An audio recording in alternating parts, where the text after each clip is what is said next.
A few moments later.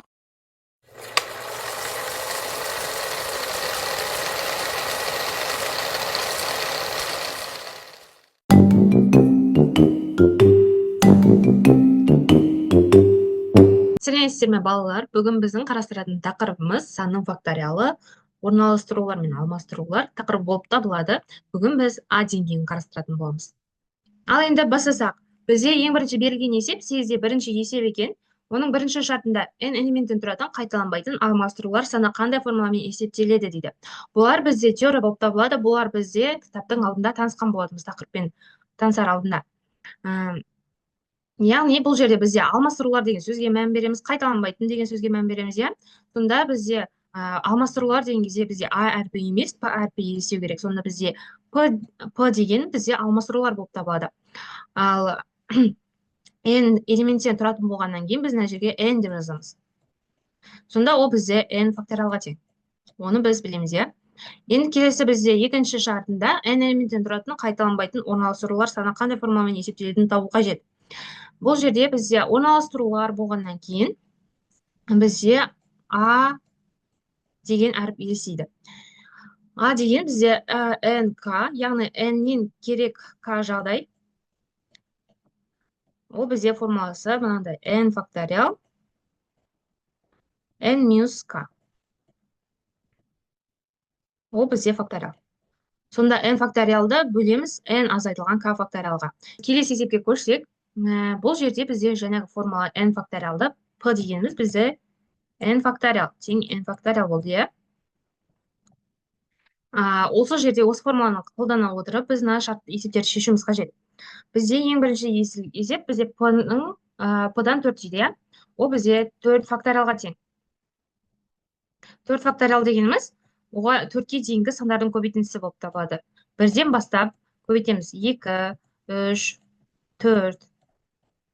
Сонда бізде барлығы 24-ке тең. Келесіде дәл солай шартпен 6 факториал көбейтілген, ол бізде 1, 2, 3, 4, 5, 6-ға тең. Яғни бұл бізде 120-ға тең. Яғни факториал дегеніміз бізде бірден сол бізде беріліп тұрған санға дейінгі сандардың көбейтіндісі болып табылады. Енді бұл жерде бөлу берілген, иә. 7 факториал дегеніміз 7 факториал деп жазып алайық. 7 факториал бөлінген 5 факториал, иә. Енді біз 7 факториалға дейінгі сандардың 6 факториал мен 5 факториал деп жаза аламыз ғой. Яғни 5 факториал көбейтілген 6 көбейтілген 7 деп жаза аламыз біз оны. Бөлінген 5 факториалға тиіспей қояйық, иә. Енді бұл жерде қарап тұрсаңдар, 5 факториал мен 5 факториал қысқарып кетеді. Сонда бізде 6 мен 7-нің көбейтіндісі қалады да, сонда бізде 42-ні береді. Келесі есепте де дәл солай орындаймыз, 4-ші есепте. Бірақ бізде 6 факториал бөлінген 8 факториал болады. Бұл жерде бізде ең үлкен санды түрлендіреміз сонда. 6 факториал 8 факториалды біз жәнегідей 7-ні түрлендірген сияқты 6 факториал көбейтілген 7 көбейтілген 8 деп жазаламыз ғой. Бәрібір соны береді. Сондықтан 6 факториал мен 6 факториалды қысқарт жеріміз 7 мен 8-дің көбейтіндісі 56, ол бірақ бізде 1 бөлінген деп жазылады. Я, 1 бөлінген 56. Себебі бізде бөлшектің бөлімінде тұр көбейтісі, иә. Келесі есеп бізде бөлшек түрінде, бірақ араларында қосу берілген екен. Сондықтан біз бұл жерде не істейміз? Бірінші мынаны жазып алайық, бірақ сразу ашып жазғанымыз дұрыс болады. Сонда бізде 8 факториалды біз 7 факториал көбейтілген 8 деп жазаламыз.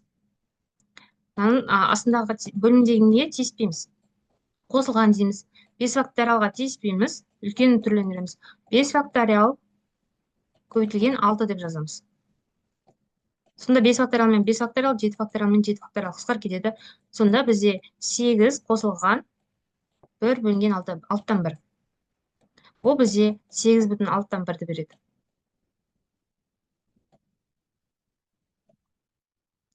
Келесі амал тура солай, бірақ біздің арамызда минус бар екен, иә, қосудың орнында.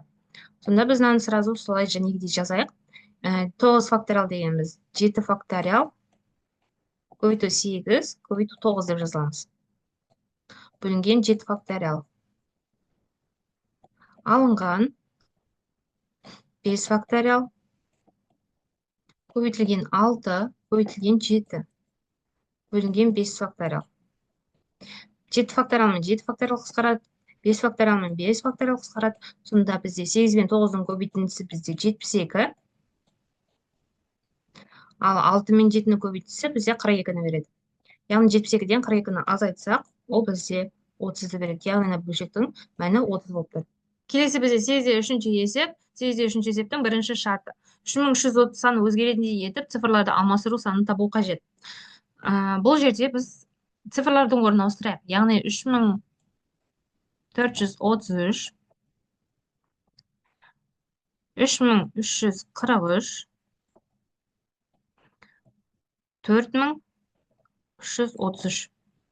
Яғни бұл жерде біз бұл цифр өзгеретіндей деп тұр. Яғни сондықтан біз 4-тің орнын ауыстырамыз. Себебі бізде 3-тің орнын ауыстырғаннан бізде цифрдың мәні өзгермейді. Сондықтан біз 4-ті орнын ауыстырамыз. Сонда бізде 3 цифр шықты ғой. Сонда бізде алмастыру саны 3 екен. Жауабы 3. Келесі бізде екінші шартты қарастырайық. 3334 саны өзгермейтіндей етіп, цифрларды алмастыру санын табу қажет.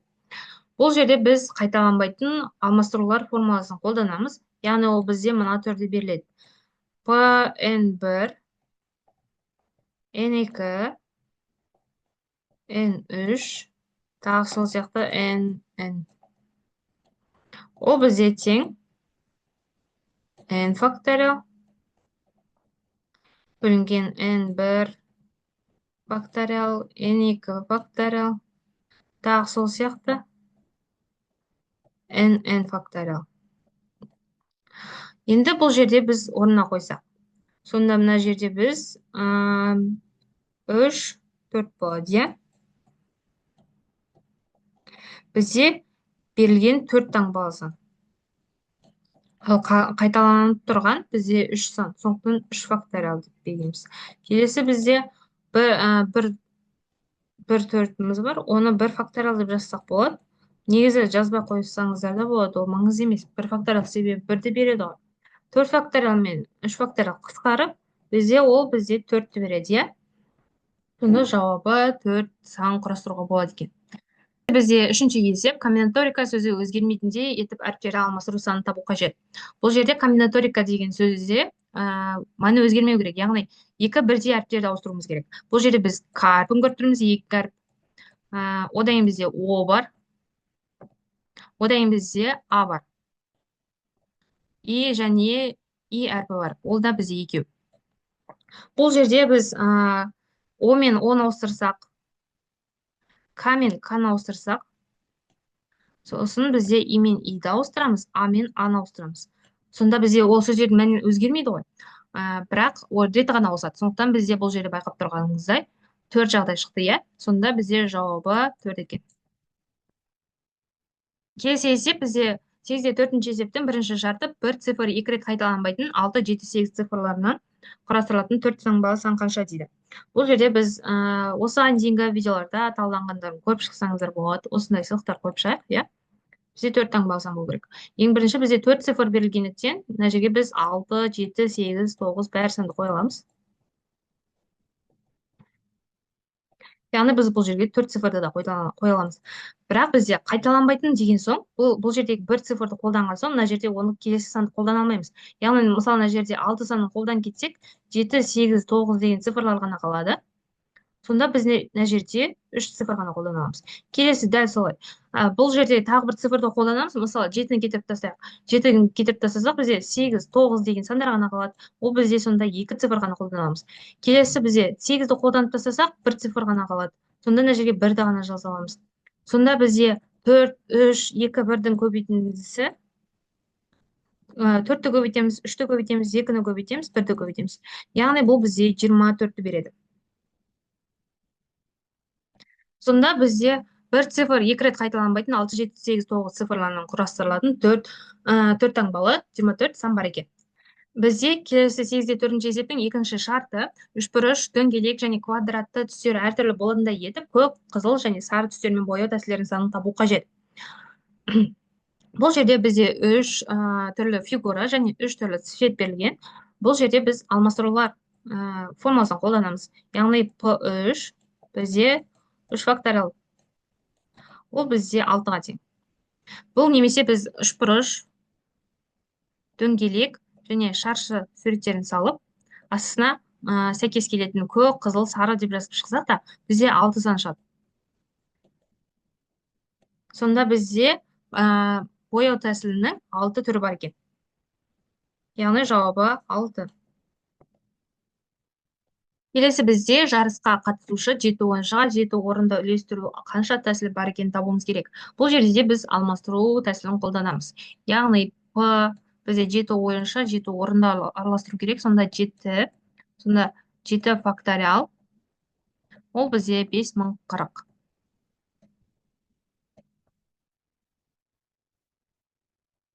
Яғни жарысқа қатысушы 7 ойыншыға 7 орынды үлестірудің 5040 тәсілі бар екен. Келесі бізде 8-де 5-ші есеп. 8-де 5-ші есепте орналастырулар беріп тұр, иә. Осы формуланы қою арқылы есептеуіміз керек.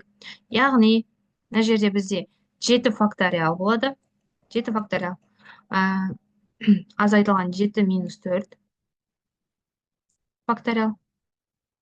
Сонда бізде 7 факториал бөлінген 3 факториал.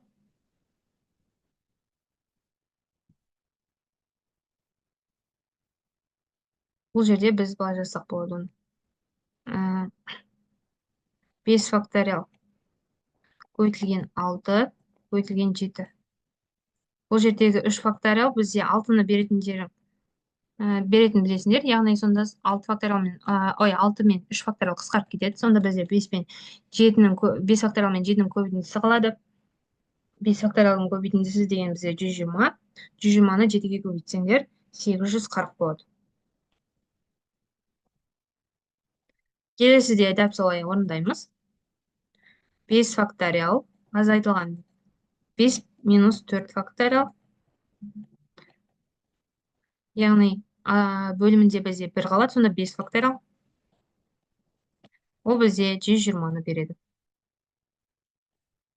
Балалар, бүгінгі біздің есептеріміз аяқталды. Назарларыңызға рахмет. Есептер түсінікті болды деп ойлаймын. Алдыда тағы есептерді алдайтын боламыз. Каналға тіркеліп, лайк басып қоямыз. Сау болыңыздар.